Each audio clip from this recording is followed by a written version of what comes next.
Hello students, I am B L Chaudhary, team botany CLC Sikar. हाँ, तो स्वागत है आपका लेक्चर नंबर 116 में, 116 में। और प्रीवियस लेक्चर 115 115 में अपन ने लास्ट में थोड़ा सा विवरण दिया था structure and function of ecosystem, पारितंत्र की संरचना एवं कार्य। तो पहले अपन ने कुछ संरचना के बारे में बात की थी बेटा कि पारितंत्र की संरचना।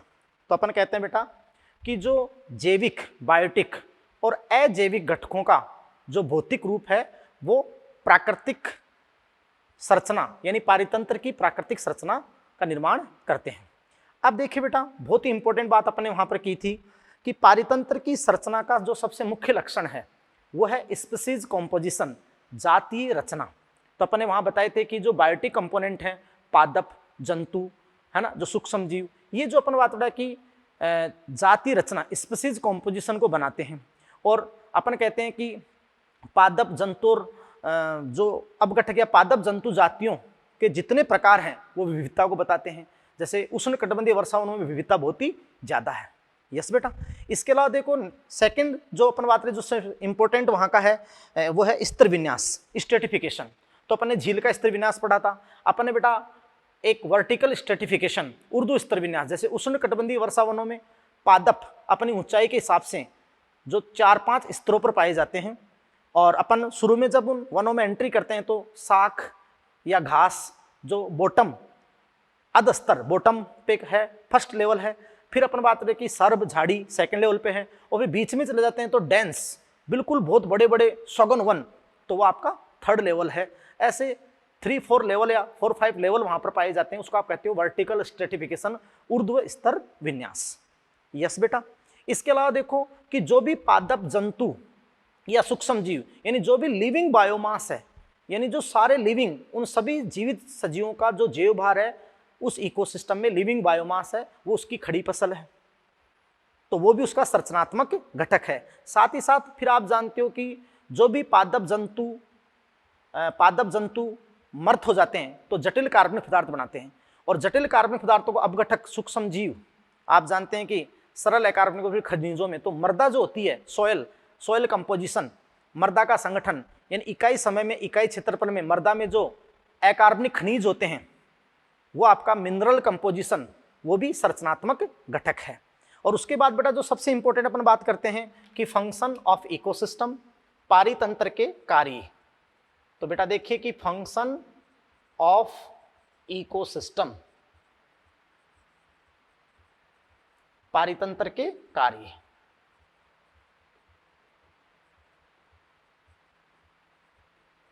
तो बेटा ध्यान से दीजिए, फंक्शन ऑफ इकोसिस्टम बहुत इंपॉर्टेंट, अपने बहुत इंपॉर्टेंट लाइन यहां पर लिखते हैं बेटा कि देखो पारितंत्र में लगातार बने रहने का, पारितंत्र में इकोसिस्टम में लगातार बने रहने का एक प्राकृतिक गुण होता है। यानी ये उसका अपन बात रहे कि नेचुरल प्रॉपर्टी है, प्राकृतिक गुण है कि वो अपना अस्तित्व लगातार मेंटेन करे। और आप भी समझ सकते हैं अच्छे से बेटा कि बहुत ही इंपॉर्टेंट अपने बात की थी कि ये प्रकृति की संरचनात्मक और क्रियात्मक इकाई है ना बेटा। ये अपन बात रहे कि संरचनात्मक क्रियात्मक इकाई का सिंबल, प्रतीक है। यस बेटा। तो आप जानते हैं बेटा कि पारितंत्र में लगातार बने रहने का एक प्राकृतिक गुण है। तो अपने संरचनात्मक घटक बता दिया, फंक्शन पे आएंगे। आप जानते हो कि लगातार बने रहने के लिए आप जानते हैं कि जो कि विविध कार्यों के द्वारा, जो कि कई सारे कार्य विविध कार्यों के द्वारा संपन्न होता है ना बेटा। विविध कार्य होते हैं तब उसका अस्तित्व बना रहता है। जैसे अपन कहते हैं ना बेटा कि पारितंत्र के दीर्घ स्थायित्व के लिए, लंबे समय के स्थायित्व के लिए अगर अपन कहें बेटा कि कई क्रियाकलाप, जैसे कि हरी पत्तियां सौर ऊर्जा, सूर्य के प्रकाश को एंट्रैप करके, ग्रहण करके प्रकाश संश्लेषण के द्वारा भोज्य पदार्थों का निर्माण करती है और साथ साथ अपनी वर्दी से मृदा से खनिज भी लेती है। तो प्लांट बायोमास, पादप जैवभार बनता है। फिर इन पादपों का भक्षण शाकाहारी करते हैं तो प्लांट से एनिमल बायोमास, जंतु जैवभार। शाकाहारियों, फिर शाकाहारी मांसाहारियों के लिए भोज्य होते हैं, यानी मांसाहारी शाकाहारियों का भोजन करते हैं। यस बेटा, ये बात चलती है। और फिर आप जानते हो कि पादप शाकाहारी या मांसाहारी, यानी प्लांट या एनिमल में किसी की भी डेथ हो जाती है तो वो डेड बायोमास होता है, जटिल कार्बनिक पदार्थ, मर्त जटिल कार्बनिक पदार्थ। और उन मर्त जटिल कार्बनिक पदार्थों का अपघटक जीवाणु कवक अपगठन करते हैं, और अपगठन करते हैं तो पहले सरल कार्बनिक में और फिर अकार्बनिक में, तो वापस मृदा में खनिज आ जाते हैं, और मृदा से खनिज वापस उत्पादकों को, प्रोड्यूसर को दे दिए जाते हैं। तो मैं एक चित्रण के द्वारा थोड़ा सा समझाता हूं, और फिर ये प्रक्रम जब होते हैं तो कितने कार्य होते हैं इकोसिस्टम के, अपन उन कार्यों की जिक्र करेंगे। तो बहुत ही इंपॉर्टेंट बेटा, जैसे मैं यहाँ पे ऊर्जा प्रवाह को, अगर मैं ऊर्जा प्रवाह को, जैसे बेटा मैं ऊर्जा प्रवाह को इस लाइन के द्वारा समझाऊं, स्ट्रेट लाइन दूं मैं ऊर्जा प्रवाह के लिए, यस, और मैं अपन बात रहा कि खनिज चक्रण के लिए या खनिज प्रवाह के लिए ये लाइन दे दूं मैं, खनिज चक्रण के लिए या खनिज प्रवाह के लिए। यस बेटा, अब मेरा आपने क्या कहा कि सर्वप्रथम जैसे हरे पेड़ पौधे होते हैं, जो आप जानते हो कि ये सौर ऊर्जा, तो यहाँ पे आप जानते हो कि प्राकृतिक ऊर्जा का स्रोत क्या, सूर्य, और ये अपन बात रखी बेटा क्या, सौर विकिरणें, ऐसे अपन बता दें कि ये सौर विकिरणें। यस बेटा, अब देखो कि ये जो प्रकृति के हरे पेड़ पौधे हैं, मतलब प्रोड्यूसर उत्पादक, प्रोड्यूसर उत्पादक, तो ये सौर ऊर्जा को एंट्रैप करके प्रकाश संश्लेषण प्रक्रम के द्वारा भोज्य पदार्थों का निर्माण करेंगे, ये प्रोड्यूसर। यस बेटा, उत्पादक, और बनाएंगे प्लांट बायोमास। अपने शोषण में खर्च करने के बाद देखना ये कार्बनिक पदार्थों का जो संचयन कर लेते हैं, तो प्लांट बायोमास, पादप जैवभार। अब आप जानते हो कि भी पादपों से ही, पादपों का भक्षण शाकाहारी करते हैं, तो पादपों से ही ऊर्जा, देखो सूर्य से पारतंत्र में ऊर्जा का प्रवेश कराने के लिए कौन होते हैं, प्रोड्यूसर। फिर आप समझ सकते हो कि पादपों से, और ये मृदा से खनिज लेते ही हैं। फिर आप जानते हो कि प्लांट बायोमास से, पादपों से ही जो ऊर्जा है, ऊर्जा और खनिज, ऊर्जा और खनिज, तो पादपों से पहले शाकाहारियों पे, है ना बेटा, पादपों से किस पे, शाकाहारियों पे, और शाकाहारियों से मांसाहारियों पे। तो वो जितने भी मैक्रो कंज्यूमर होते हैं, गुरु उपभोक्ता होते हैं, तो यहाँ पर मैं आपको एक ही चीज लिख दूं कि उप कंज्यूमर, यानी क्या बेटा, उपभोक्ता, कंज्यूमर उपभोक्ता, और वो मैक्रो कंज्यूमर होते हैं उपभोक्ता। सही, जो शाकाहारी मांसाहारी भोज्य संबंधों के आधार पर सारे आ गए। यस बेटा, अब देखो पादप का कोई भी भाग, शाखा पत्ती, अगर मर्त होकर इससे अलग होता है, मर्त हो जाता है, तो आप समझ सकते हैं कि यहाँ से ये जो ऊर्जा, ऊर्जा और अपन बात बढ़ा कि जो भी खनिज, ये लो जी, और कोई भी जंतु, चाहे वो शाकाहारी हो चाहे वो मांसाहारी हो, अगर वो मर्त हो जाता है तो आप समझ सकते हो कि ऊर्जा, ऊर्जा और ये अपन बात बढ़ा कि क्या, खनिज। यस बेटा, तो आप जानते हो कि जो मर्त कार्बनिक पदार्थ हैं, तो अपन कहेंगे कि जटिल मर्त कार्बनिक पदार्थ, जटिल मर्त कार्बनिक पदार्थ। तो जो डेड बायोमास हो गया, डेड बायोमास, जटिल मर्त कार्बनिक पदार्थ, डेड बायोमास, या अपन कहते हैं ना डेट्रिटस, अपरद। तो बेटा आप जानते हो कि अब जो जीवाणु कवक हैं, अपघटक हैं, जो अपघटक हैं जीवाणु कवक, अपघटक जीवाणु कवक, वो इनका क्या करेंगे बेटा, अपघटन करेंगे, डिकम्पोजन करेंगे। तो पहले तो जटिल कार्बनिक पदार्थों को सरल कार्बनिक पदार्थों में, और फिर सरल कार्बनिक से अकार्बनिक खनिज, यानी आप जानते हैं कि केवल और केवल अब केवल खनिज आएंगे। तो आप समझ सकते हैं कि वो ये जो अपघटक हैं, ये लो जी, ये जो अपघटक हैं ये लो जी, मृदा में क्या कर देंगे, खनिज। तो आप जानते हो बेटा कि ये लो मृदा में खनिज, और मृदा में जो मिनरल होते हैं, मिनरल्स, अकार्बनिक खनिज। यस बेटा, ये लो, और फिर ये मृदा से पुनः पादप ले लेंगे इनको, खनिजों को, तो ये केवल खनिजों का प्रवाह होगा। यस बेटा। तो आप समझ रहे हैं कि ये सारा प्रोसेसेस चलेंगे। अब आप जानते हो बेटा कि पारितंत्र में समस्त क्रियाएं संतुलित और नियमित ढंग से होती है। अपन कहेंगे कि पारितंत्र में ये समस्त क्रियाएं संतुलित, बैलेंस में, वह बिल्कुल रेगुलेशन में, नियमित ढंग से होती है, नियमित ढंग से होती है। यस बेटा। और यहां पर आप देख लीजिए बेटा कि देखो मैंने क्या कहा था कि पारितंत्र के सबसे आवश्यक घटक प्रोड्यूसर हैं और डिकम्पोजर हैं, अपघटक। ये अपघटक यानी डिकम्पोजर है। क्योंकि देखो ये पार्ट अगर नहीं भी होगा तो प्रकृति के हरे पेड़ पौधे ऊर्जा लेंगे और प्रकाश संश्लेषण द्वारा भोज्य पदार्थ बनाएंगे। अब मान लो शाकाहारी मांसाहारी नहीं है तो पादपों की मृत्यु होगी तो मृदा में पहुंचेंगे जटिल मृत कार्बनिक पदार्थ, सेलुलोज रही। फिर अपघटक जीवाण उनका क्या करेंगे, अपघटन करेंगे, मृदा में खनिज बन जाएंगे, मिनरल्स वापस प्लांट को मिल जाएंगे। तो ये यहाँ ऐसे भी चल सकता है।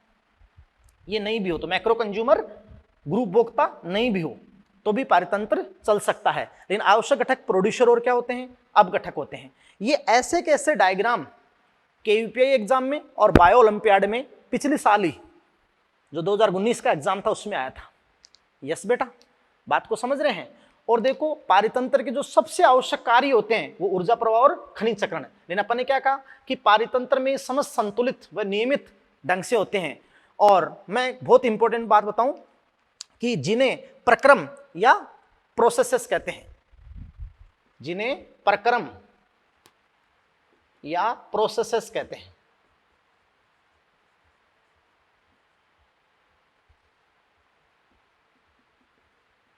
यस बेटा, बात को समझ रहे हैं। और अब ये इसी को आप विस्तृत लेवल पे आगे जो कार्यों के अकॉर्डिंग बात करोगे, यानी ये जो प्रोसेसेस हैं पारितंत्र के कार्यों के मुख्य पहलू निम्न हैं।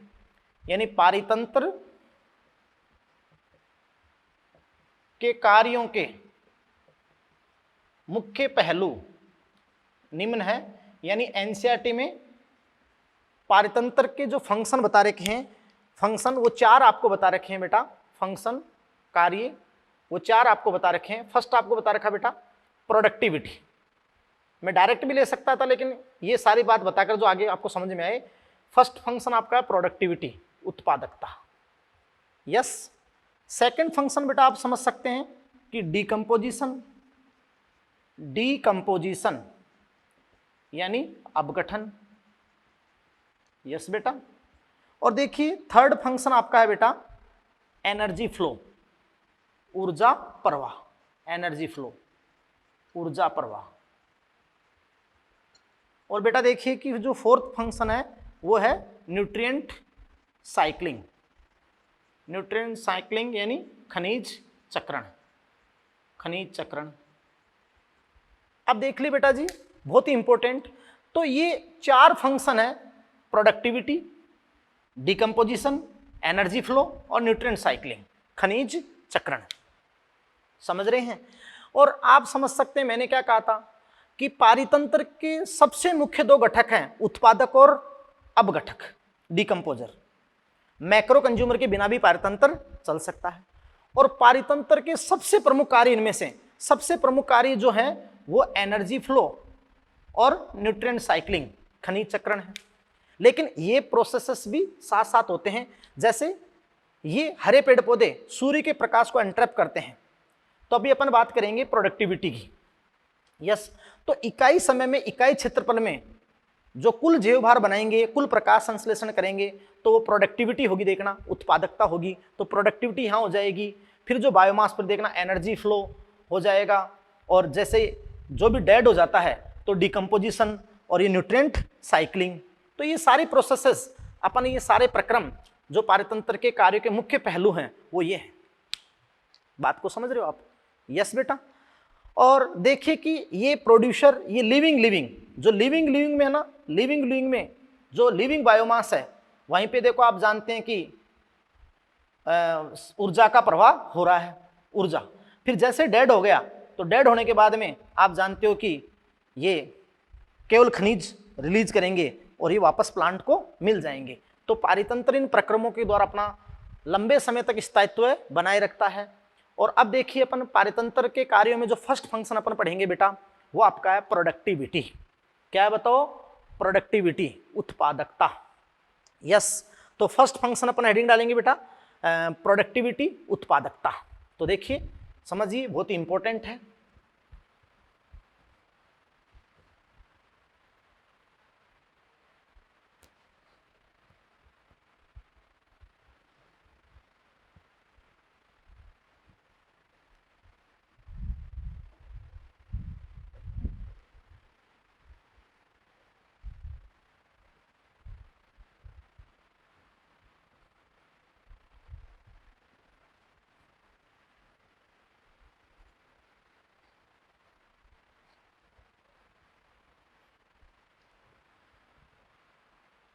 अब देखिए मेरे बेटा कि प्रोडक्टिविटी क्या होती है, उत्पादकता क्या होती है, यानी अपन उत्पादकता किसे कहते हैं, और बहुत ही इंपॉर्टेंट। यस बेटा, तो पारितंत्र का जो फर्स्ट फंक्शन है प्रोडक्टिविटी।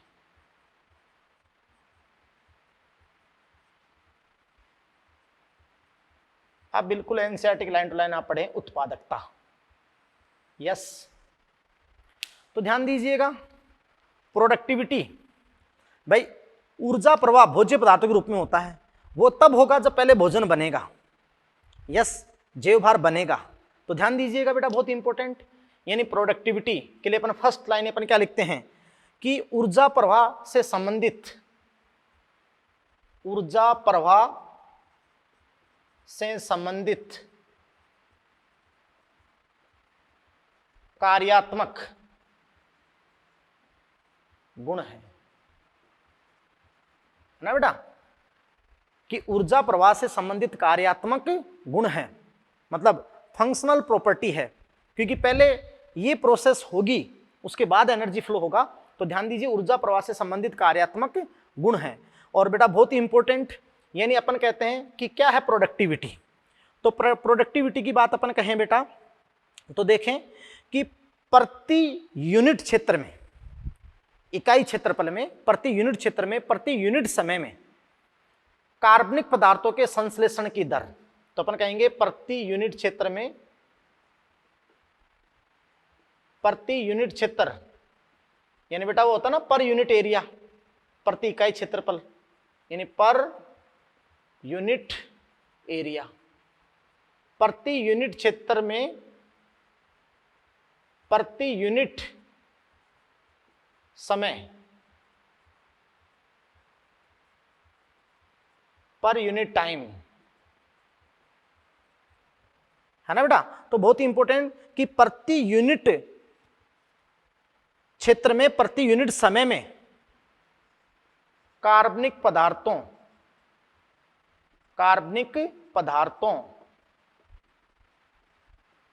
के संश्लेषण की दर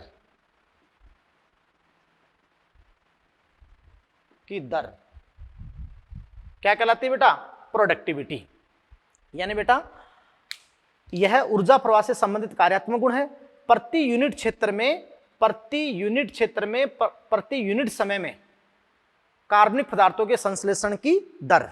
यानी बेटा अपन सीधी सी अगर बात कहें यहां पे कि भाई जैव भार के उत्पादन की दर, बायोमास, यानी जैव भार, बायोमास, जैव भार के उत्पादन की दर प्रोडक्टिविटी कहलाती है।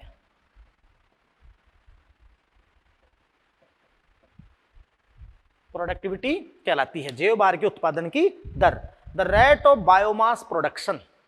अब सुनो, जैसे इकाई क्षेत्रफल में, इकाई समय में हरे पेड़ पौधों के द्वारा प्रकाश संश्लेषण के दौरान स्थिरीकृत किए गए कार्बनिक पदार्थ या बनाए गए भोज्य पदार्थ, वो तो आपका हो गया प्राथमिक उत्पादन या भार। और उसकी जो दर होती है, यानी अपन ने क्या कहा, प्रति यूनिट क्षेत्र में, प्रति यूनिट समय में कार्बनिक पदार्थों के संश्लेषण की दर और जैव भार के उत्पादन की दर क्या कहलाती है? प्रोडक्टिविटी। अब देखो बेटा इसके लिए अपन मात्रक क्या देते हैं, यूनिट, यानी मात्रक क्या देंगे, तो आप भी दिमाग लगाओ क्या मात्रक देंगे इसके लिए, यूनिट क्या देंगे। देखो अगर अपन दर की बात करते हैं तो आप समझ सकते हो कि जैसे आपने क्या कहा, प्रति यूनिट क्षेत्र, तो सबसे पहले अगर आप इसको द्रव्यमान मास यानी बायोमास यानी भार के रूप में व्यक्त करें और फिर आप दर निकालें, तो ध्यान दिमाग लगाओ, किलोग्राम ले लो चाहे ग्राम ले लेना, किलोग्राम प्रति मीटर स्क्वायर, तो प्रति वर्ग मीटर होता है ना, किलोग्राम प्रति मीटर स्क्वायर, और पर ईयर, तो प्रति यूनिट क्षेत्र आ गया ना, प्रति यूनिट क्षेत्र मीटर स्क्वायर, और प्रति यूनिट समय ईयर आ गया, तो किलोग्राम प्रति मीटर स्क्वायर और पर ईयर। तो आप समझ सकते हो कि इसको अपन रिप्रेजेंट करें कि किलोग्राम मीटर इनवर्स और ईयर इनवर्स। अपन एक केस में रिप्रेजेंट कर दिया बेटा कि किलोग्राम मीटर इनवर्स और फिर क्या बेटा, ईयर इनवर्स। यस, तो आप समझ सकते हैं कि ये इसकी यूनिट हो गई। और अगर अपन यहाँ दर नहीं लेते, केवल भार ही लेते, तो किलोग्राम मीटर स्क्वायर या ग्राम मीटर स्क्वायर। यस, और अपन ने प्रति वर्ष ले लिया तो किलोग्राम मीटर इनवर्स और ईयर इनवर्स। यस, और अगर अपन इसको एनर्जी के रूप में व्यक्त करें, किसके रूप में व्यक्त करें बेटा, एनर्जी, ऊर्जा, तो ऊर्जा किलो कैलोरी, तो वही बेटा आप जानते हो कि किलो कैलोरी प्रति वर्ग मीटर यानी मीटर स्क्वायर और प्रति वर्ष ईयर, तो आप क्या कह सकते हो कि किलो कैलोरी वही मीटर इनवर्स और ईयर इनवर्स। यस, तो ये बेटा इसके क्या हो गए, मात्रक हो गए, इसकी इकाई हो गई। क्या हो गई बेटा, इकाई, जो बहुत ही इंपॉर्टेंट है, कई बार नीट एग्जाम के अंदर पूछ लिया गया है। अब देखिए बहुत ही इंपॉर्टेंट, वहां अपने प्रोड्यूसर जो अपना भोजन स्वयं संश्लेषित करते हैं, हरे पेड़ पौधे, वो तो प्राइमरी प्रोड्यूसर बताया आपने, लेकिन आपने अपनी बात रखी जो शाकाहारियों को सेकेंडरी प्रोड्यूसर भी कहा था। हालांकि वो अपना भोजन खुद नहीं बनाते हैं, लेकिन क्यों कहा था वो कारण वहां लिखा था अपन ने, वो अपन वापस भी जिक्र कर रहे हैं। यस, तो अब देखो एक बहुत इंपॉर्टेंट बात कहता हूं पहले कि जो प्रोडक्टिविटी है, प्रोडक्टिविटी वो दो प्रकार की होती है। अपन ऐसे कहते हैं कि प्रोडक्टिविटी, उत्पादकता, दो प्रकार की होती है।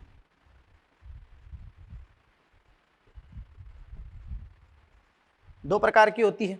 यस बेटा, फर्स्ट आप जानते हो कि ये होती है प्राइमरी प्रोडक्टिविटी, प्राथमिक उत्पादकता, प्राइमरी प्रोडक्टिविटी, प्राथमिक उत्पादकता। यस, और सेकंड आप समझ सकते हो कि क्या होती है, secondary productivity.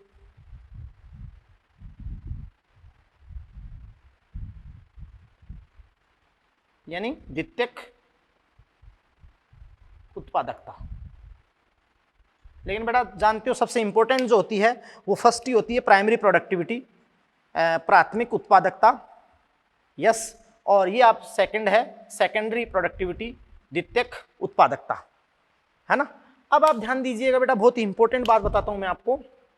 First of all मैं आपके सामने क्या लिखूंगा कि भाई, फर्स्ट ऑफ ऑल आपके सामने मैं लिखूंगा first primary productivity, primary productivity.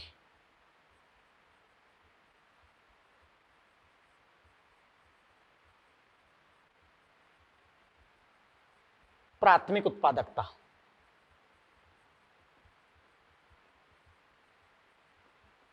तो देखिए बेटा कि इसके लिए मैं लिखूंगा कि जो प्राइमरी प्रोडक्टिविटी होती है, प्राथमिक उत्पादकता आपकी होती है, ये मतलब प्रोड्यूसर लेवल पे, उत्पादकों के स्तर पे, किस पे काम करती है, प्रोड्यूसर लेवल पे।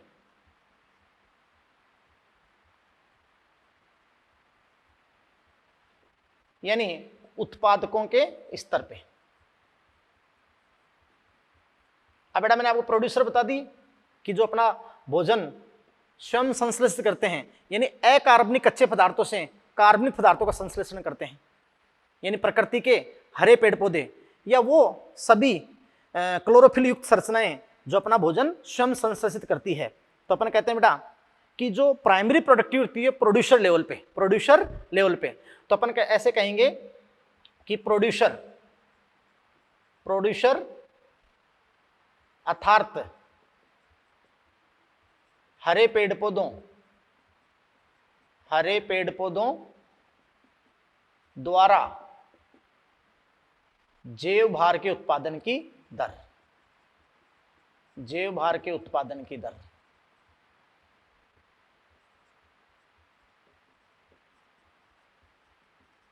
यस बेटा, यानी प्रोड्यूसर लेवल पे, उत्पादकों के स्तर पर, प्रोड्यूसर अर्थात हरे पेड़ पौधों के द्वारा जैव भार के उत्पादन की दर, क्योंकि आपने बायोमास के उत्पादन की दर को तो क्या कहा था, प्रोडक्टिविटी कहा था ना। अब वो प्रोड्यूसर पर लेवल पे है, प्राइमरी प्रोड्यूसर लेवल पे है, तो प्राइमरी प्रोडक्टिविटी होगी। अर्थात अपन कहें कि इकाई क्षेत्रफल में, इकाई समय में हरे पेड़ पौधों के द्वारा प्रकाश संश्लेषण प्रक्रम के द्वारा कार्बनिक पदार्थों के संश्लेषण की दर या जैव भार के उत्पादन की दर क्या कहलाती है बेटा, प्राइमरी प्रोडक्टिविटी, प्राइमरी प्रोडक्टिविटी। अब देखिए, ये जो प्राइमरी प्रोडक्टिविटी होती है, इसके भी दो प्रारूप होते हैं। प्राइमरी प्रोडक्टिविटी के दो प्रारूप होते हैं।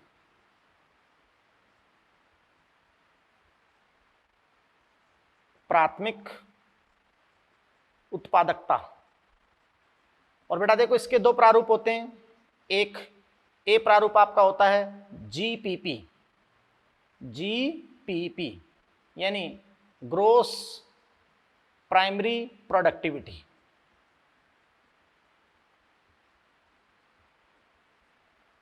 सकल प्राथमिक उत्पादकता। यस बेटा, और सेकंड आपका होता है एनपीपी, तो नेट प्राइमरी प्रोडक्टिविटी, शुद्ध प्राथमिक उत्पादकता।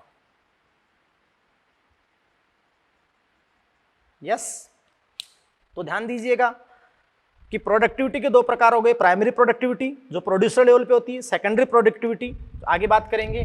प्राइमरी प्रोडक्टिविटी प्रोड्यूसर लेवल पे, उत्पादकों के स्तर पर, यानी प्रकृति के जो प्रोड्यूसर होते हैं, जो भी प्रकाश स्वपोषी होते हैं, यस बेटा, अर्थात हरे पेड़ पौधे या अन्य क्लोरोफिल युक्त संरचनाएं के द्वारा जैव भार के उत्पादन की दर। यानी अपन ने कहा कि इकाई क्षेत्रफल में, इकाई समय में हरे पेड़ पौधों या क्लोरोफिल युक्त संरचनाओं के द्वारा प्रकाश संश्लेषण के दौरान जैव भार के उत्पादन की दर या कार्बनिक पदार्थों के संश्लेषण की दर, ये प्राइमरी प्रोडक्टिविटी हो गई।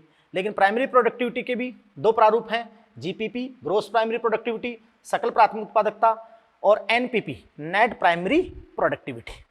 जैसे एक फैक्ट्री है आपके घर पे बिस्किट बनाने की, अब दिन भर में अपन बात रहे कि 1 क्विंटल 2 क्विंटल बिस्किट बनते हैं, 2 क्विंटल, लेकिन 10 किलो तो बहुत सारे बच्चे हो तुम ही खा जाते हो, तो कितना उत्पादन, उससे क्या मतलब है, नेट बेनिफिट क्या होगा, वो उसी लेवल पे अपन ये बात करेंगे। यस बेटा, यानी जैसे आप कोई भी चीज़ खरीदने जाते हैं, तेल का पीपा, तो तेल के पीपे पर दो चीज़ आती है, दो वेट आते हैं, ग्रोस वेट सकल वजन, पीपे सहित वजन आता है, मान लो 16 किलो है, फिर पीपे के बिना 1.5 किलो निकाल दो, मान लो 14 लीटर या 14 किलो उसमें तेल है, तो उसका नेट वेट आता है। क्या आता है, नेट वेट। तो अपन पढ़ते हैं ग्रोस प्राइमरी प्रोडक्टिविटी और नेट प्राइमरी प्रोडक्टिविटी। तो ध्यान दीजिएगा बेटा, देखो कि सबसे पहले अपन बात करते हैं ग्रोस प्राइमरी प्रोडक्टिविटी ए का।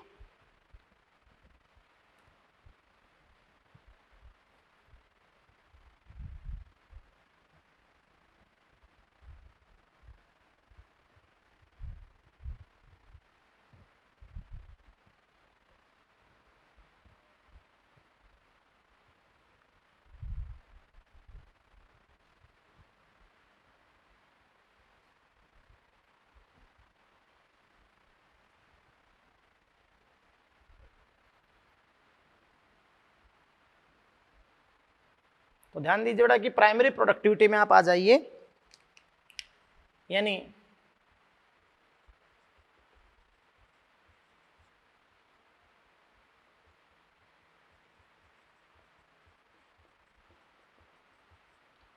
प्राइमरी प्रोडक्टिविटी में जो आपका ए है, ग्रोस प्राइमरी प्रोडक्टिविटी,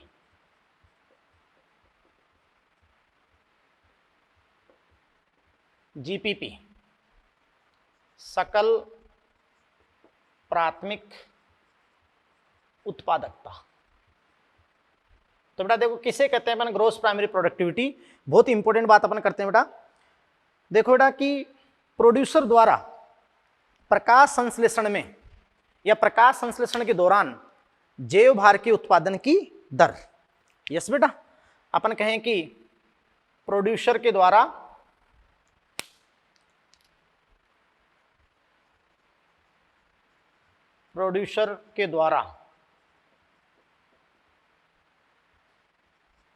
प्रकाश संश्लेषण के दौरान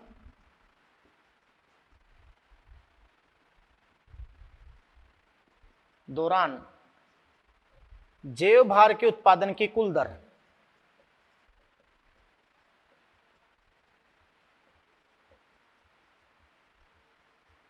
यस बेटा, वही बात कहेंगे कि इकाई क्षेत्रफल में इकाई समय में जो प्रोड्यूसर्स हैं, प्रकाश संश्लेषण प्रक्रम के दौरान जैव भार के उत्पादन की कुल दर। जैव भार के उत्पादन की कुल दर कह सकते हैं बेटा। यह अपन बात रही कि सूर्य की ऊर्जा के स्थिरीकरण, सूर्य की ऊर्जा के स्थिरीकरण की कुल दर, यानी इकाई समय में उन्होंने कितनी सोलर एनर्जी को फिक्सेशन किया है, कितनी सौर ऊर्जा को स्थिरीकृत किया है। तो आप जानते हैं सूर्य की ऊर्जा के स्थिरीकरण की कुल दर या CO2 स्थिरीकरण की कुल दर, CO2 फिक्सेशन की कुल दर। यस बेटा, बहुत इंपॉर्टेंट बात हो गई ना। कुल दर क्या कहलाती है? GPP, gross primary productivity, GPP कहलाती है। यस बेटा, और सबसे इंपॉर्टेंट पॉइंट जो बहुत अच्छा क्वेश्चन भी आ जाता है, यानी हरे पेड़ पौधे के द्वारा प्रति यूनिट क्षेत्र में यूनिट समय में किया गया कुल प्रकाश संश्लेषण, अर्थात इसे टोटल फोटोसिंथेसिस भी कहते हैं। टोटल फोटोसिंथेसिस भी कहते हैं, कुल प्रकाश संश्लेषण भी कहते हैं। तो ये आपकी हो गई GPP, gross primary productivity.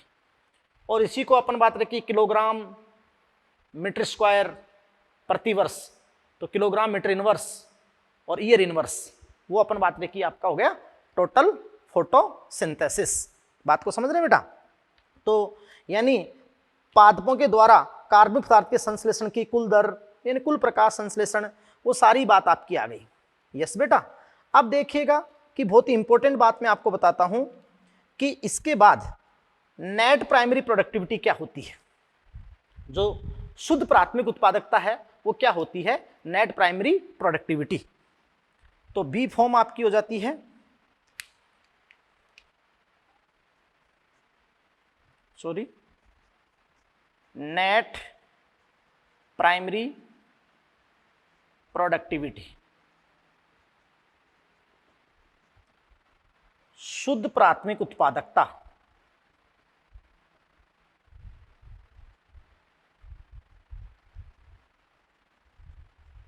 Yes बेटा, यानी इसको अपन कहेंगे क्या? NPP।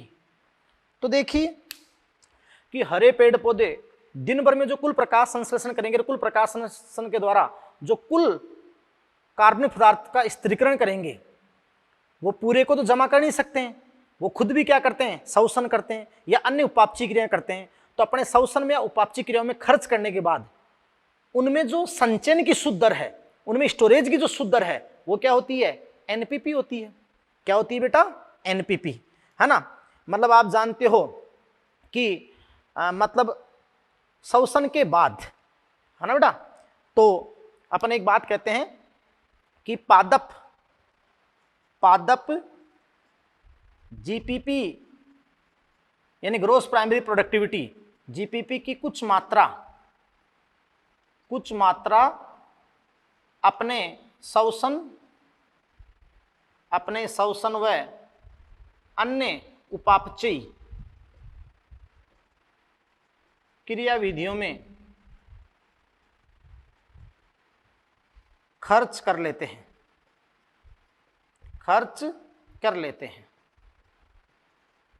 तो फिर अपन एक बात कहते हैं कि पादप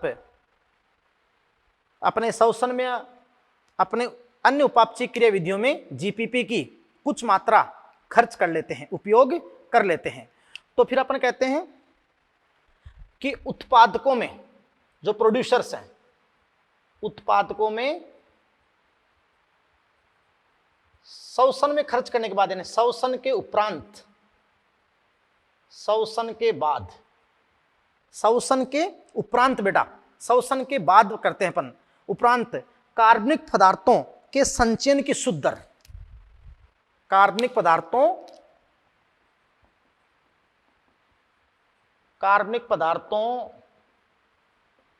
के संचयन की शुद्ध दर,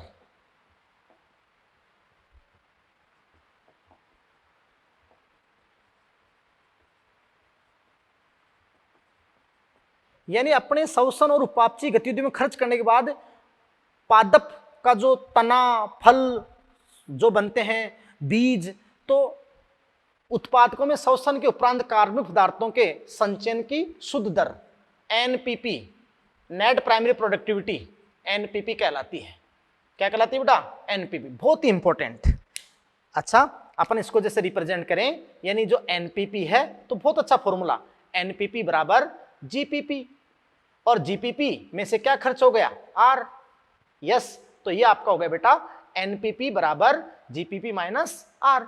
और यहां अपना आर बराबर दें कि उत्पादकों का श्वसन, उत्पादकों का श्वसन यानी रेस्पिरेशन, श्वसन प्लस कुछ उपापचयी, अन्य उपापचयी गतिविधियां, तो वो क्या है बेटा? आर। ये जीपीपी में से कुछ भाग हट गया आर, तो बच गया क्या? एनपीपी। ये उनमें संचय होता है, ये प्लांट बायोमास होता है। ये क्या होता है बेटा? Plant biomass. यस। अब एक बहुत ही इंपॉर्टेंट लाइन में आपके सामने लिखता हूं कि अपन बात हो रहा कि एनपीपी है, एनपीपी जो नेट प्राइमरी प्रोडक्टिविटी है, एनपीपी सभी उपभोक्ताओं है ना बेटा, सभी उपभोक्ताओं, यानी अपन कहें शाकाहारी, मांसाहारी, उच्च मांसाहारी, एनपीपी सभी उपभोक्ताओं अर्थात विषम पोषियों के लिए उपलब्ध जैव भार है, उपलब्ध जैव भार है। बात को समझ रहे हो आप? यानी बेटा नेक्स्ट ट्रॉफिक लेवल के लिए, या जो शाकाहारी, मांसाहारी सभी जो उपभोक्ता हैं उनके लिए उपलब्ध जैव भार जो होता है, अवेलेबल जो फूड होता है, अवेलेबल जो बायोमास है, वो क्या है बताओ? एनपीपी। अरे भाई पादप कितना बना रहे हैं, दिन भर में प्रकाश संश्लेषण करके कितना बना रहे हैं, उससे क्या मतलब अपन को? वो अपने श्वसन में और उपापचयी क्रियाओं में खर्च करने के बाद जो उनके शरीर में जो संचय है, स्टोरेज है, वही तो अगलों के लिए काम का है, क्योंकि अगला जब उसको खाएगा तो स्टोरेज को खाएगा, फिर अगला अपने श्वसन में खर्च कर लेगा शाकाहारी, फिर उसके बॉडी में जो स्टोरेज होगा उसको अगला खाएगा। बात को समझे? तो आप जानते हैं कि एनपीपी सभी उपभोक्ताओं को अर्थात विषम पोषियों के लिए उपलब्ध जैव भार है, क्योंकि एनपीपी में से भोजन लेंगे शाकाहारी, शाकाहारियों से मांसाहारी। तो आप समझ रहे हैं, तो ये उपलब्ध जैव भार है। तो बहुत इंपॉर्टेंट लाइन। यस बेटा। और एक बहुत ही अच्छा क्वेश्चन ये आपका एनपीपी से। यस बेटा। तो ये आप समझ रहे हैं कि एनपीपी है। अब देखो बेटा अपन बात करते हैं कि ये जो प्राथमिक उत्पादकता है इसको प्रभावित करने वाले कारक कौन कौन से हैं, कि जो प्राइमरी प्रोडक्टिविटी को प्रभावित करने वाले कारक। तो आप जानते हैं बेटा कि यहां पर लिख देते हैं कि प्राइमरी प्रोडक्टिविटी को, कि प्रोड्यूसर लेवल पे है ना, प्रभावित करने वाले कारक।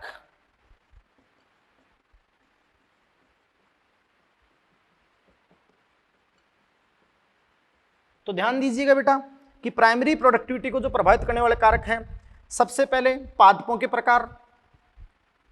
तो आपने पढ़ा था कि प्रकाश संश्लेषण की दर, जैसे दो टाइप के पादप होते हैं, C3 और C4। तो C4 पादपों में ज़्यादा होती है, C4 पादपों में ज़्यादा होती है, आपको पता है ना। C4 प्लांट की उत्पादकता क्या है? अधिक है, इनकी उत्पादकता अधिक है। इसके अलावा अपन बात करें कि प्रकाश संश्लेषण की क्षमता, प्रकाश संश्लेषण की क्षमता जो इफिशियंसी है वो भी है।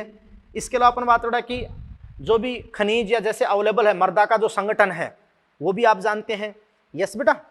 और यानी अपन कहेंगे पोषक पदार्थों की उपलब्धता, पोषक पदार्थों की उपलब्धता।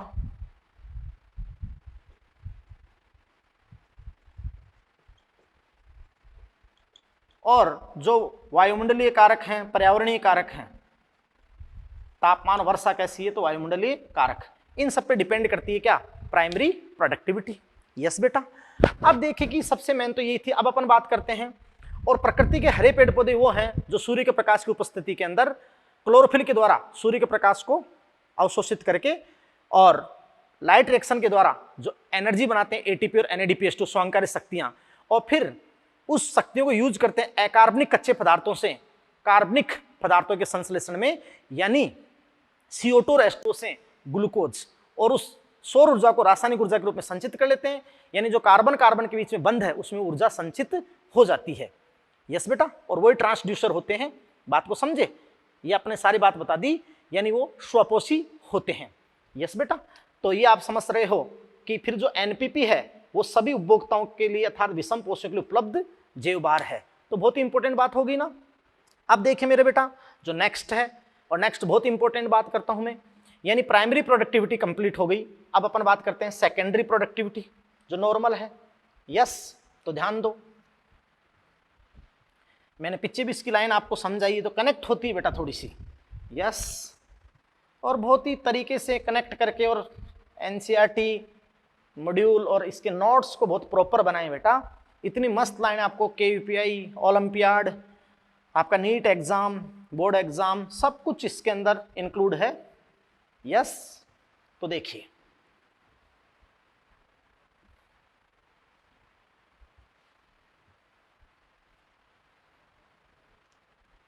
अब अपन बात करते हैं बेटा जो सेकेंडरी प्रोडक्टिविटी है। हाँ तो बेटा सेकंड देखिएगा, सेकेंडरी प्रोडक्टिविटी, द्वितीयक उत्पादकता। तो अपन ने कहा था कि सेकेंडरी प्रोडक्टिविटी किस लेवल पे होती है, कंज्यूमर लेवल पे, कंज्यूमर लेवल पर, यानी अपन कहें बेटा कि उपभोक्ताओं के स्तर पर। तो बेटा अपन एक बहुत इंपॉर्टेंट लाइन यहां पर लिखेंगे जो NCERT में आपको दे रखी है कि भाई उपभोक्ताओं के द्वारा उपभोक्ताओं के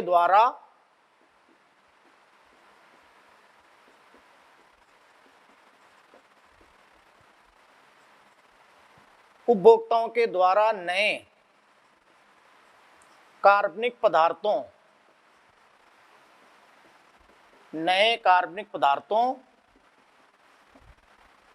के स्वांगीकरण या निर्माण की दर। यस बेटा। तो देखो उपभोक्ताओं के स्तर पर, यानी उपभोक्ताओं के द्वारा नए कार्बनिक पदार्थों के स्वांगीकरण, एसिमिलेशन या निर्माण की दर आपकी होती है सेकेंडरी प्रोडक्टिविटी। अब देखिए बेटा एक बहुत इंपॉर्टेंट लाइन यहां आपने लिखा है नए, ये NCERT नए। तो आप समझ सकते हैं कि क्या उपभोक्ता, क्या कंज्यूमर, क्या अपना भोजन स्वयं संश्लेषित करते हैं? नहीं, वो अपना भोजन स्वयं संश्लेषित करने में सक्षम नहीं होते हैं, वो उत्पादकों पे निर्भर होते हैं। यस। तो इसका मतलब ये है कि ये जो उपभोक्ता होते हैं वो अकार्बनिक पदार्थों से कार्बनिक पदार्थों बना नहीं सकते हैं, यानी अकार्बनिक पदार्थों से कार्बनिक पदार्थ बनाने की क्षमता तो केवल उत्पादकों में होती है, इसलिए वो स्वपोषी हैं। ये तो विषमपोषी हैं और भोजन के लिए उत्पादकों पे डिपेंड होते हैं। लेकिन उत्पादकों का जब भी भक्षण करके अपने शरीर में लेते हैं तो कुछ नए कार्बनिक पदार्थों का स्वांगीकरण या फिर क्या करते हैं, निर्माण करते हैं। तो वो जो नए कार्बनिक पदार्थ बनते हैं वो बेटा ऑर्गेनिक टू ऑर्गेनिक, यानी ऑर्गेनिक से ऑर्गेनिक, कार्बनिक से नए कार्बनिक ही बनेंगे, है ना। जैसे अपन बात करें कि सेलुलोज से ग्लूकोज। यस बेटा। या कुछ अन्य, जैसे अपन ने वहां नहीं कहा था कि जो शाक भक्षी होते हैं, जो सीधे तौर पे पौधों पे निर्भर होते हैं, शाकाहारी, वो शाकाहारी बेटा सेकेंडरी प्रोड्यूसर भी है। क्यों? क्योंकि पादपों का जब वो भक्षण करते हैं, पादपों जो सेलुलोज लेते हैं उस सेलुलोज का पाचन कर लेते हैं और पाचन करके अन्य प्रकार के कार्बनिक पदार्थों के रूप में अपने शरीर में संचय करते हैं, जैसे वसा और प्रोटीन, और फिर वो भोजन उन एनिमल्स को उपलब्ध कराते हैं, यानी मांसाहारियों को उपलब्ध कराते हैं जिनके अंदर सेलुलोज को पाचन करने की क्षमता नहीं है। इसलिए वो उपभोक्ता स्तर पर नए, मतलब ऑर्गेनिक से ऑर्गेनिक, कार्बनिक से कार्बनिक पदार्थ ही संश्लेषित हो सकते हैं, स्वांगीकृत हो सकते हैं, सेलुलोज से ग्लूकोज और बाद में अन्य वसा प्रोटीन, बल्कि कभी भी अकार्बनिक से कार्बनिक नहीं बना सकते। तो फिर अपन कहेंगे ये आपकी सेकेंडरी प्रोडक्टिविटी होती है। और इसके लिए अपन लाइन कहेंगे बेटा कि भाई उपभोक्ताओं के द्वारा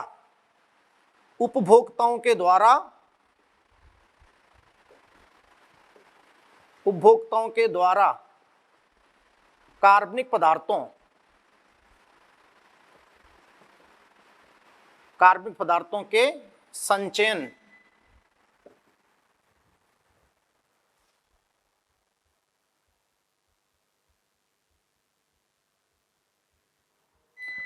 यानी कार्बनिक पदार्थों के संचयन की दर, ये बात हो गई है ना बेटा। तो आप समझ रहे हैं, जैसे जो भी साग बक्सी होते हैं, गाय भैंस भेड़ बकरी, तो वो पादपों को खाते हैं, फिर अपने शरीर में सेलुलोज का पाचन करके कुछ नए प्रकार के कार्बनिक पदार्थों का स्वांगीकरण करते हैं और अपनी बॉडी में मांस के रूप में स्टोरेज रखते हैं ताकि अगलों को उनसे भोजन मिल पाए। यस बेटा। तो उपभोक्ताओं के द्वारा कार्बनिक पदार्थों के संचयन की दर, ये आपकी होगी सेकेंडरी प्रोडक्टिविटी। यस। और ये एनसीईआरटी में आपको जो लाइन वहां पर बता रखी है। यस बेटा। अब देखो कुछ स्पेसिफिक पॉइंट, कुछ और पॉइंट जो अब आपके एनसीईआरटी की तो ये बात पूरी हो गई, कुछ एनपीपी से रिलेटेड पॉइंट रहे हैं, उनको मैं भी आगे बताऊंगा। यस। तो अब देखो कुछ और पॉइंट जो एक्स्ट्रा आपके लिए हैं, तो मैं एक चीज आपको बताता हूं, एनसीपी। क्या बेटा? एनसीपी। तो देखिए नेट कम्युनिटी प्रोडक्टिविटी क्या होती है? यानी बेटा मैं यहां कहूं कि शुद्ध कम्युनिटी मतलब समुदाय उत्पादकता। यस बेटा। तो ध्यान से सुने, नेट कम्युनिटी प्रोडक्टिविटी क्या होती है, ये एक एक्स्ट्रा पॉइंट। तो अपन क्या कहें बेटा, देखो आप दिमाग लगाओ कि जैसे हरे पेड़ पौधे ने जो कुल प्रकाश संश्लेषण किया जीपीपी, उसमें से अपने शोषण में कुछ खर्च कर लिया, खर्च कर लिया आर, तो फिर आपने बचाया क्या था? एनपीपी। और आपने कहा था कि एनपीपी ही अवेलेबल फूड है आगे सारे उपभोक्ताओं के लिए, एनपीपी अवेलेबल फूड है। तो उस एनपीपी का भी कुछ भागी तो गया उसके ऊपर, जो उपभोक्ताओं पर कुछ भागी तो गया, बाकी उस उत्पादक पर रह गया, है ना भाई। ऐसा तो नहीं कि पूरे वृक्ष को जानवर खा जाते हैं, उस उत्पादक के ऊपर रह गया, अब वो बच गया, वही क्या है बेटा? नेट कम्युनिटी प्रोडक्टिविटी है। और उसका क्या होगा अपन बताएंगे। फिर आप जानते हो कि उम्र के बाद जब उसकी मृत्यु होगी तो वो अपघटकों को मिल जाएगा अपरद के रूप में। बात को समझे? तो एनसीपी क्या होती है बेटा? नेट कम्युनिटी प्रोडक्टिविटी, शुद्ध समुदाय उत्पादकता। ये एक्स्ट्रा है आपके, है ना बेटा। तो अपन कहते हैं कि हर्बीवोरस के यानी शाकाहारियों के, हर्बीवोरस के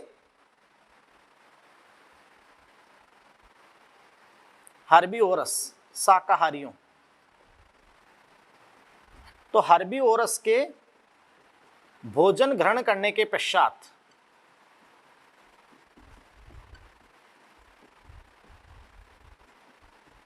यस बेटा, हर्बीवोरस शाकाहारियों के भोजन ग्रहण करने के पश्चात उत्पादकों के स्तर पर, जो प्रोड्यूसर है, उत्पादकों के स्तर पर कार्बनिक पदार्थों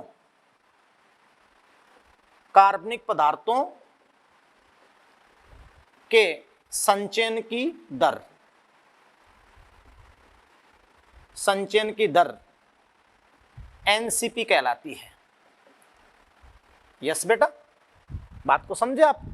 तो हर्बीवोरस शाकाहारियों के भोजन ग्रहण करने के पश्चात उत्पादकों के स्तर पर जो कार्बनिक पदार्थों के संचयन की दर है, उसको आप क्या कहते हैं बेटा? उसको आप कहते हैं एनसीपी। क्या कहते हैं? एनसीपी। यस, तो यहां मैं ऐसे लिखूं जैसे ये बेटा अपन बात उड़ा की आपके सामने एनसीपी, तो एनसीपी बराबर में क्या लिखूंगा, एनपीपी जो उपभोक्ताओं के लिए अवेलेबल फूड था, और NPP minus HR, NPP minus HR यानी ये बेटा आपने लिख दिया एनसीपी बराबर एनपीपी माइनस एचआर, और एचआर का मतलब क्या होगा बेटा यहाँ पर हेटेरोट्रॉफ, हेटेरोट्रॉफ कंजप्शन, यानी उन उपभोक्ताओं के उपभोग कंजप्शन के बाद उत्पादक स्तर पे जो बाकी और कार्बनिक पदार्थों की संचयन रह गया, दैट इज एनसीपी। बात को समझ में आया आपके? यस, या अपन बात करें बेटा कि इस एनसीपी के बारे में अपन सीधी लाइन ये कह दें भाई, समुदाय में संग्रहित कार्बनिक पदार्थ की वह मात्रा, समुदाय में संग्रहित कार्बनिक पदार्थ की वह मात्रा जो उत्पादक छोड़ देते हैं, सॉरी उपभोक्ता काम में नहीं लेते हैं, वह मात्रा जो उपभोक्ता छोड़ देते हैं या उपभोक्ता काम में नहीं लेते हैं। तो वही तो मैंने कहा कि वो शाकाहारियों यानी उपभोक्ताओं के भोजन करने के पश्चात उत्पादकों के स्तर पर कार्बनिक पदार्थों के संचयन की दर, ये आपकी क्या कहलाती है, एनसीपी। यस बेटा, तो ये अपन ने आपके सामने किसको हल कर लिया, एनसीपी को भी हल कर लिया बेटा।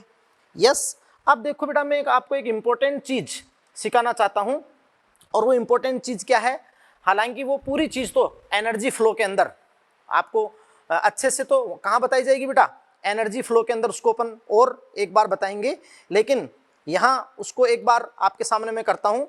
जैसे बेटा मैं यहाँ पर कोई खाद्य श्रृंखला ले रहा हूँ, जैसे अपन एग्जाम्पल के लिए यहाँ पर एक खाद्य श्रृंखला लेते हैं। यस बेटा, तो ध्यान दीजिएगा, जैसे मैं यहाँ एक खाद्य श्रृंखला लेता हूँ कि जैसे ग्रास प्रोड्यूसर के रूप में, मैं उत्पादक के रूप में यहाँ ले लेता हूँ ग्रास, जो आप जानते हैं कि सॉरी यहाँ मैं उत्पादक के रूप में ले लेता हूँ ग्रास, ये घास। Yes, producer. और जैसे नॉर्मल सिंपल फूड चेन ले लेता हूँ मैं, जैसे ग्रास है, और यहाँ पर जैसे डियर है, हिरण जो है, और फिर आप जानते हो कि टाइगर है, टाइगर या लोइन ले सकते हैं। तो ग्रास ये प्रोड्यूसर है, ये शाकाहारी है, और ये मांसाहारी, ये टॉप, सीधा अपन ने टॉप कार्निवोरस सिर्फ मांसाहारी ले लिया। बीच में अपन ऐसे भी ले सकते हैं ग्रास, डियर, फॉक्स और फिर टाइगर ले सकते हैं। फॉक्स के बाद में क्या ले सकते हैं, टाइगर। तो ये आपके सामने मैंने एक food chain, simple food chain आपके सामने रखी बेटा। यस, अब आप ध्यान दीजिएगा कि आपको पता है बेटा कि जो ये इंसिडेंट सोलर रेडिएशन होती है, इंसिडेंट सोलर रेडिएशन आपको पता है आपतित कुल प्रकाश।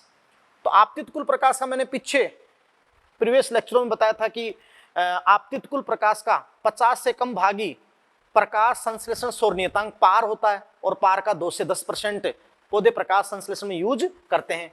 तो आपतित का कितना करते हैं, 1 से 5। यस बेटा, अब आप समझ सकते हो कि जो कुल प्रकाश संश्लेषण है वो यहाँ पे जीपीपी है।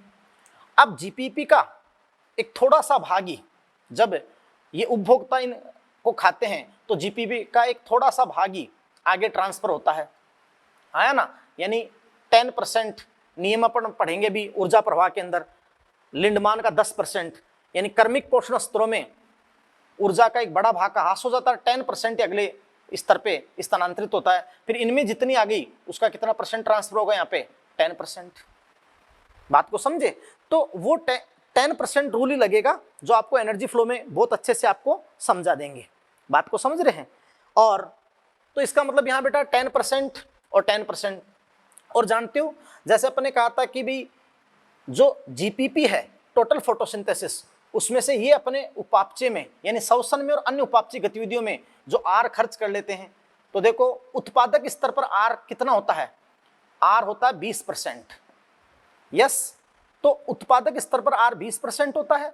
फिर जो उपभोक्ता होते हैं शाकाहारी होते हैं, तो शाकाहारी में श्वसन दर बढ़ जाती है, यानी आप जानते हैं कि आर कितना होता है, 30% होता है। और फिर जो मांसाहारी होते हैं, चाहे वो मध्यम मांसाहारी हो चाहे शीर्ष मांसाहारी हो, तो फिर वहां पर आपका आर कितना होता है, 60% होता है। कितना होता है, 60%। बात को समझे? तो ये मैं आपको केवल ये समझाना चाह रहा था कि ये आर जो शोषण के अंदर जो खर्च करते हैं उसकी मैं आपको बात बता रहा था। तो ये आर 20%, 30% और क्या 60%, ये बात आपकी हो गई। यस बेटा। और आर का मीन क्या है कि रेस्पिरेटरी लॉस, रेस्पिरेशन में हानि, रेस्पिरेशन में हानि। यस बेटा। अब देख लीजिएगा कि मान लो कि जो कुल सौर ऊर्जा को स्थिरीकृत की उत्पादकों ने, घास ने, तो उसको अपन ने क्या कहा था, टोटल फोटोसिंथेसिस। तो माना अपन एक एग्जांपल लेते हैं यहाँ पर कि जैसे यहाँ पर जीपीपी, ग्रोस प्राइमरी प्रोडक्टिविटी, यानी जो टोटल फोटोसिंथेसिस है, टोटल फोटोसिंथेसिस, तो वो टोटल फोटोसिंथेसिस कितना है बेटा, जैसे मान लो कि टोटल फोटोसिंथेसिस के द्वारा इतनी ऊर्जा स्थिरीकृत हो गई 10,000 जूल। कितनी हो गई बेटा, 10,000 जूल। तो अपन ने यहाँ पर आपके सामने जीपीपी के रूप में कितना लिया बेटा, 10,000 जूल ले लिया। अब देखिएगा कि जीपीपी के रूप में मैंने 10,000 जूल ले लिया, तो अब आपको पता है कि वो तो टोटल फोटोसिंथेसिस है। फिर उत्पादक अपने शोषण में खर्च करने के बाद जो अपने संचयन की शुद्ध दर होती है वो एनपीपी होती है। तो यहाँ पर आपका आर कितना परसेंट है भाई, 20%। यस। अब आर 20% है तो 10,000 का 20% कितना हो गया भाई, आप समझ रहे हैं कि 2,000। कितना हो गया, 2,000 जूल यहाँ आर में खर्च हो गया। तो फिर आप जानते हो कि एनपीपी क्या होती है, एनपीपी बराबर जीपीपी माइनस आर। तो 10,000 और माइनस 2,000, तो एनपीपी कितना हो गया, 8,000। कितना हो गया बेटा, 8,000। अब देखो जीपीपी का कुछ अंश तो साकारी पर स्थानांतरित होता है 10%, और जीपीपी का जो कुछ भाग है वो ये उत्पादक अपने शोषण में खर्च कर लेते हैं, ये आपका 20% हो गया। तो इसमें से आप जानते हैं कि आप इसमें जानते हैं कि 10% रूल के अकॉर्डिंग अगर अपन 10% रूल की बात करें तो 1,000 आगे स्थानांतरित हो गया साकारियों पे। बात को समझे। तो इसमें से 1,000 तो वो गया 10% और 20% 2,000 जूल ये खर्च हो गया। यस। तो अब आप जानते हैं कि उस उपभोक्ताओं के उपयोग के पश्चात, है ना, या उपभोक्ताओं के द्वारा उत्पादक स्तर पर जो छोड़ा गया है एनसीपी, वो एनसीपी कितना रह जाएगा यहाँ पे, 7,000। एनसीपी कितना रह जाएगा बेटा यहाँ पर, 7,000, है ना। तो आप जानते हैं कि एनपीपी माइनस एचआर, तो 10% 1,000 जूल ये गया। तो आप समझ रहे हैं कि ये कितना हो गया, 7,000 जूल, 7,000 जूल। अब देखिएगा यहाँ पे आपके सामने कितना जूल आया, 1,000। किस पे, साकारियों पे, है ना बेटा। अब अपन ऊर्जा प्रवाह में आपको बताएंगे कि इस 1,000 में से, इस 1,000 में से 10,000 तो कहाँ पर ट्रांसफर हो गया, कुछ भाग तो मासारियों पे, कितना जूल, 100 जूल। बात को समझे, 100 तो आगे ट्रांसफर हो गया। और इनका शोषण कितना है, 30। तो यहाँ रेस्पिरेटरी लॉस कितना हुआ, 30। तो 1,000 का 30 कितना हो जाएगा बेटा, 300। बात को समझे। तो आप जानते हैं कि इस 1,000 में से कितना माइनस हो जाएगा, 300 और प्लस वो 100 गया जो, तो कितना 400 हो गया। तो यहाँ पे कितना बच गया, 600 जूल।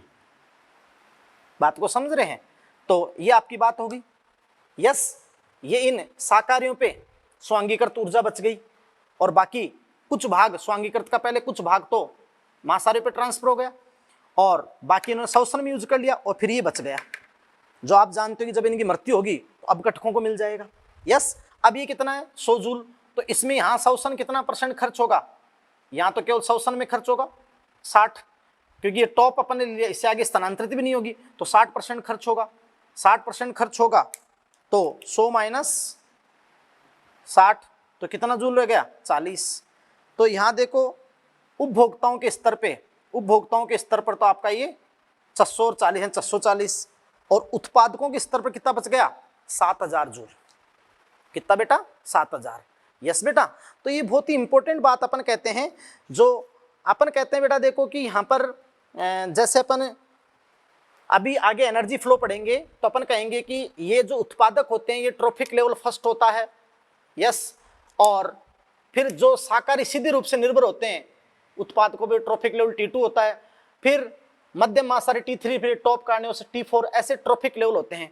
तो अपन एक बात कहेंगे कि ऊर्जा प्रवाह एक तो एक दिशीय होगा कि हमेशा पादप से साकारी, साकारी से मासारी। और अपन कहेंगे कि उत्तरोत्तर पोषण स्तरों में ऊर्जा घटेगी, क्योंकि ऊर्जा का एक बड़ा भाग 90% हीट के रूप में लॉस, केवल 10% ही नेक्स्ट ट्रॉफिक लेवल पे क्या होगा, ट्रांसफर, और ये इनका रेस्पिरेटरी लॉस है। बात को समझे। फिर अपन एक बहुत इंपॉर्टेंट बात कहेंगे बेटा कि देखिए, जैसे अपन बात करेंगे, एक बहुत इंपॉर्टेंट बात आपको कहेंगे अपन बेटा कि देखो कि जैसे अपन बात करें कि जो उत्पादक हैं वो सौर ऊर्जा का केवल आंशिक भाग ही अवशोषित करते हैं, यानी कुल सौर ऊर्जा का 1 से 5। तो जो आंशिक भाग अवशोषित करते हैं वो उनका जीपीपी होता है। क्या होता है बेटा, जीपीपी। फिर अपन कहते हैं कि उत्पादकों की जो जीपीपी है, जीपीपी में जो निहित ऊर्जा है उसका कुछ ही भाग इनकी उपापचय क्रियाओं शोषण में खर्च होता है, और कुछ भाग शाक बक्षियों को भोजन के रूप में, भाई कुछ भाग तो यहाँ इसमें शोषण में खर्च होता है और कुछ भाग शाक बक्षियों को भोजन के रूप में दे दिया जाता है। बात को समझ रहे हैं।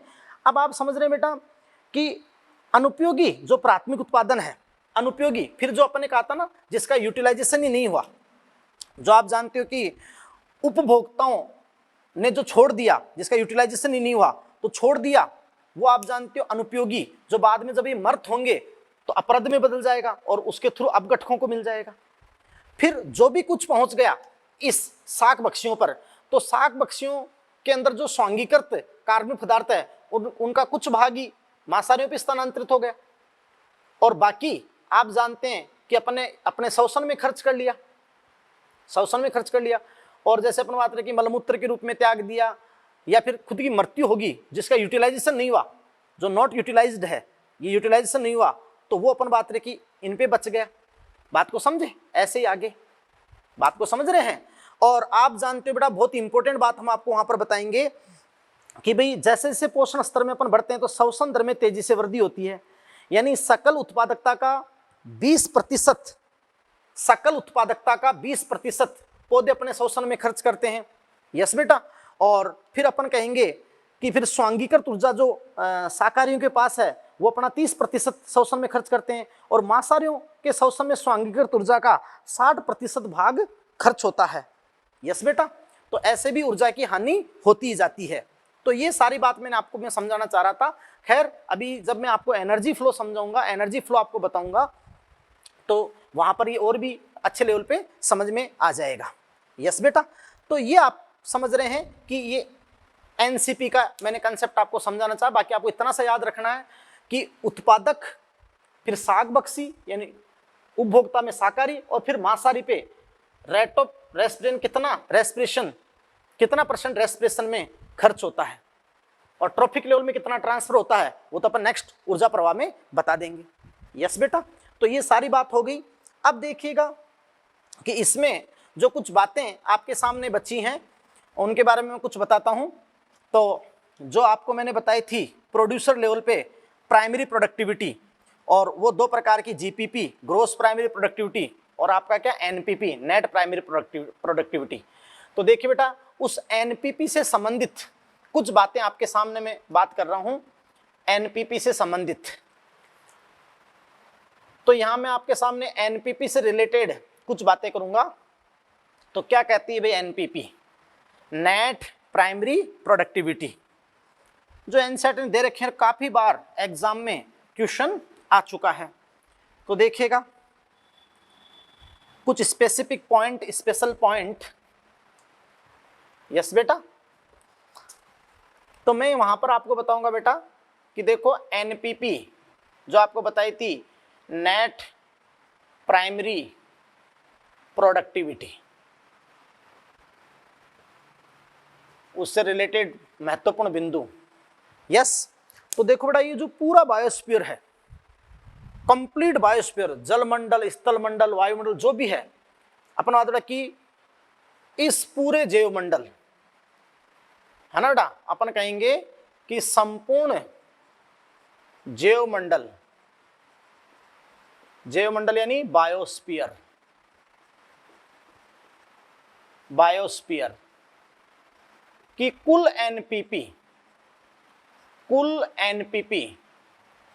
कुल नेट प्राइमरी प्रोडक्टिविटी पूरे वर्ष की है ना, कुल NPP 170 billion ton, 170 billion ton, वो भी ड्राई वेट, शुष्क भार, जल के साथ नहीं, जल के बिना शुष्क भार। तो संपूर्ण जैवमंडल की कुल NPP 170 billion ton dry weight per year है, पर ईयर है। इतनी आपकी बेटा कुल एनपीपी है। फिर अपन कहते हैं बेटा कि देखो महासागरों के द्वारा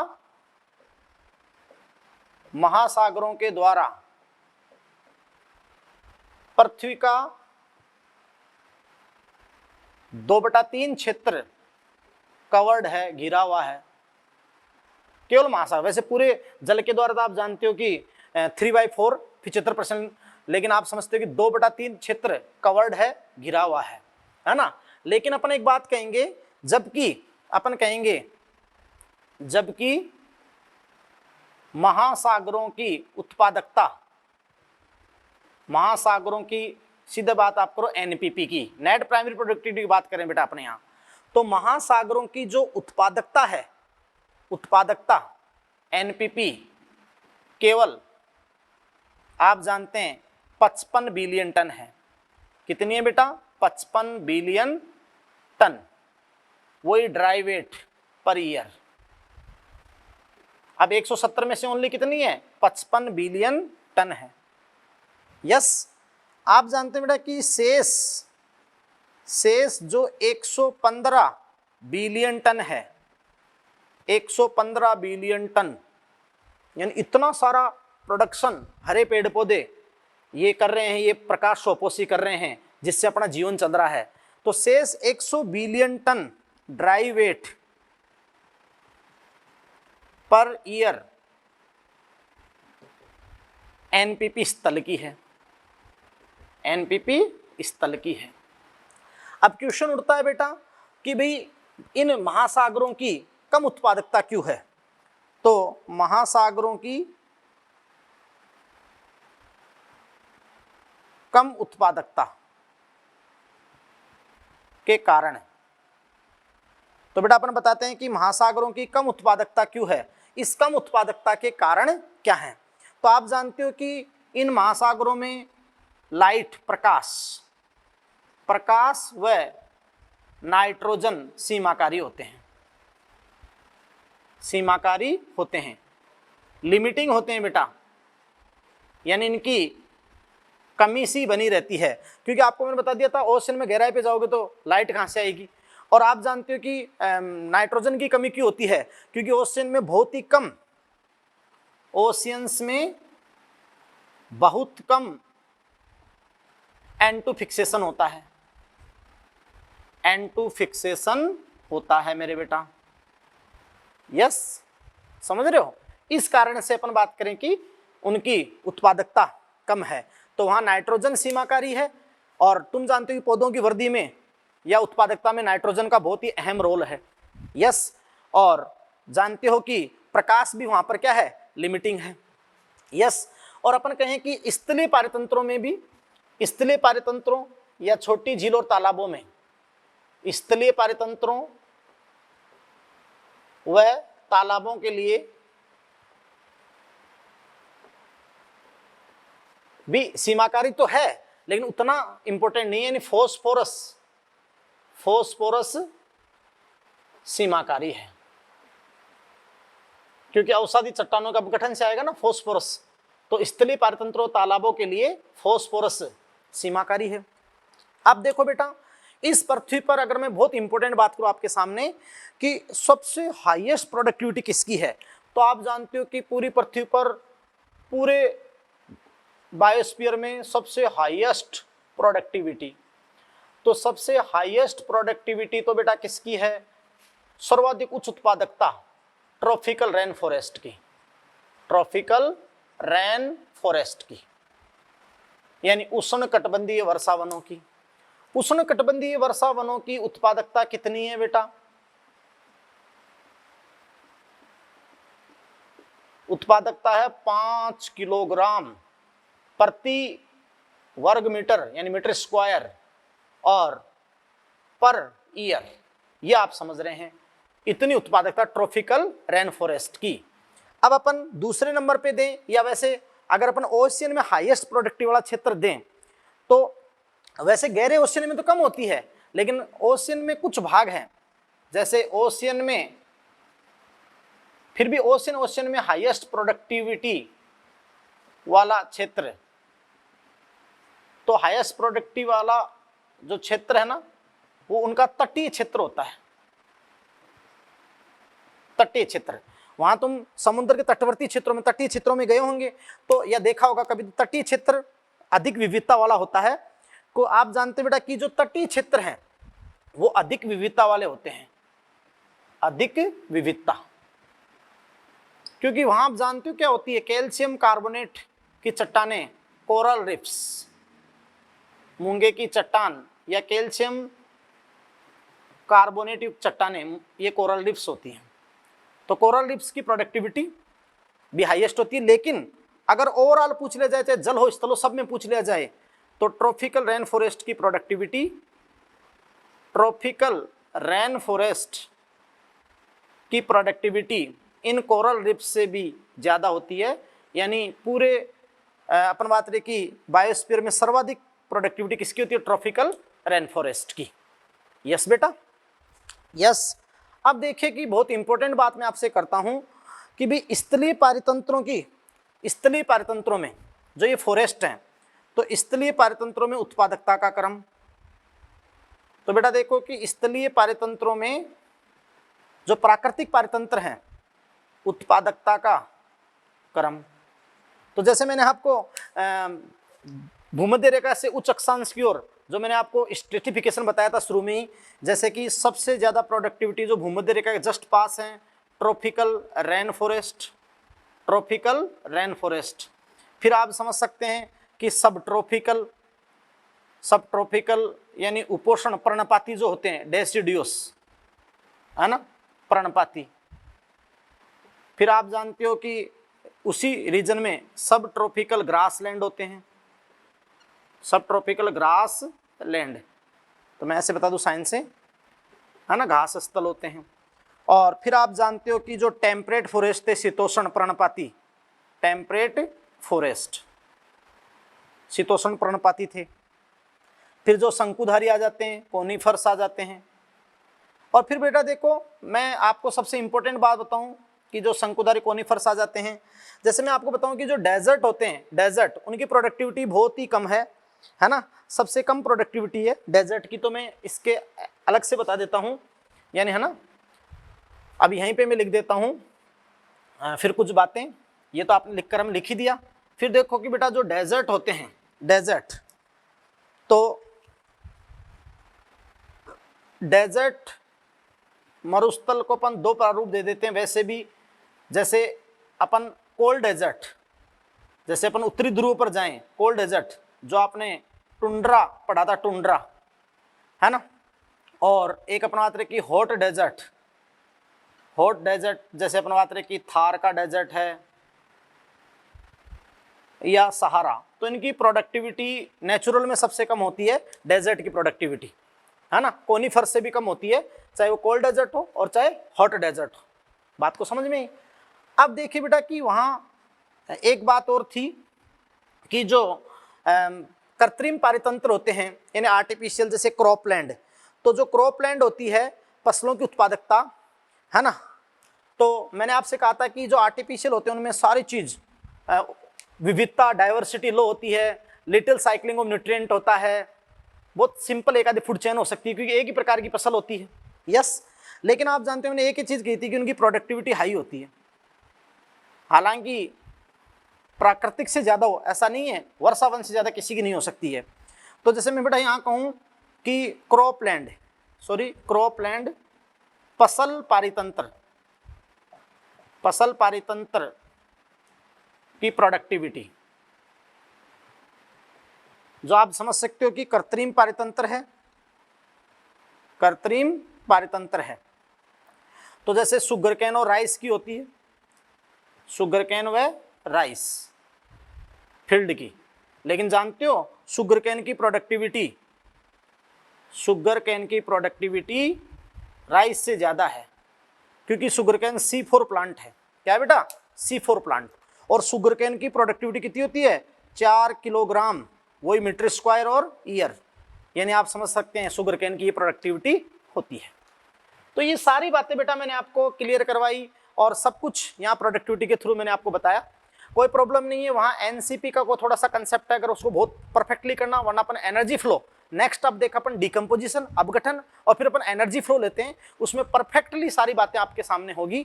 यस बेटा, और फंक्शन को बिल्कुल एनसीईआरटी के अकॉर्डिंग वर्ड टू वर्ड बहुत अच्छा करें। Thank you very much. इस लेक्चर में यहीं तक।